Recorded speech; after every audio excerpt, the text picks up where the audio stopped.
Let's get stuck into some of today's top news stories and some very sad news. A sixth child has died following the jumping castle accident at Hillcrest Primary School in Tasmania. 11-year-old Chase Harrison passed away this afternoon. 2 children remain in a critical condition.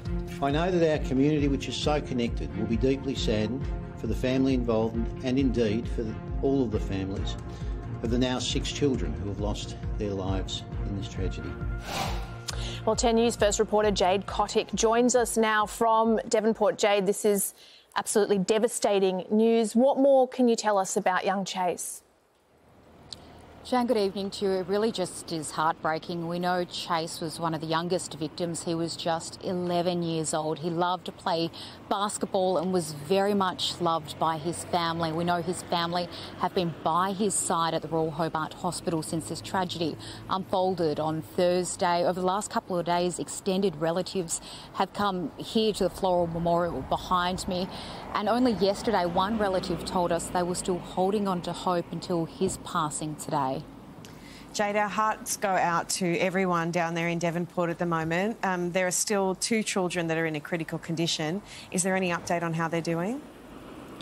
I wish I could give you an update on their condition. Late this afternoon, Tasmania Police said both are still in a critical condition. That means they're still fighting for life at the Royal Hobart Hospital. Their conditions have not improved. We're likely to receive another update on their condition tomorrow, but we know their injuries are very serious. Jade, there's obviously such an appetite for information about how this happened. Where is the investigation up to? That's a really good question, Hamish, because there are so many unanswered questions in this tragedy. We know Tasmania Police are still working with the Weather Bureau. They're also working with the school and the Jumping Castle operator, which has now closed down its website. But it could be weeks before we have any answers into exactly how this happened. So as to where the investigation is at the moment, it really hasn't progressed too much since Thursday. There's so much about this incident that's kind of unfathomable. The time of year, small community, this obviously has impacted everyone. But a lot of the children were witnesses. They will be interviewed in the coming days in the lead up to Christmas. Do we know anything about how they're doing, how they're being helped through this?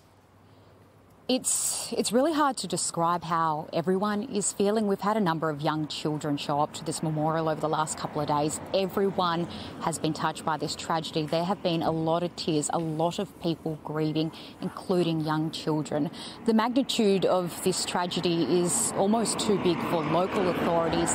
They have now asked for help by New South Wales Police. In fact, 4 child forensic interviewers are arriving in Tasmania tonight to assist with the investigation. Well, Jade, we really do appreciate your time tonight. Take care and thank you. Thank you.